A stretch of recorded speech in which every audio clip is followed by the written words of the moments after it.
دیکھیں کہ وہ سوج رکھتی ہے یا ان لوگوں میں سے ہے جو سوج نہیں رکھتے۔ پھر جب وہ آ پہنچی تو پوچھا گیا کہ کیا آپ کا تخت بھی اسی طرح کا ہے؟ اس نے کہا کہ یہ تو گویا ہو بہو وہی ہے، اور ہم کو اس سے پہلے ہی سلیمان کی عظمت و شان کا علم ہو گیا تھا، اور ہم فرما بردار ہیں۔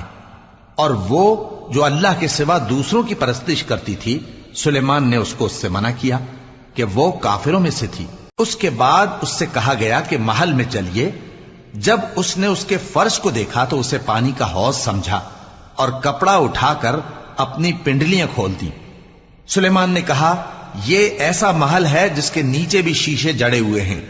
وہ بول اٹھی کہ پروردگار، میں اپنے آپ پر ظلم کرتی رہی تھی، اور اب میں سلیمان کے ساتھ اللہ رب العالمین پر ایمان لاتی ہوں۔ اور ہم نے سمود کی طرف ان کے بھائی صالح کو بھیجا کہ اللہ کی عبادت کرو، تو وہ دو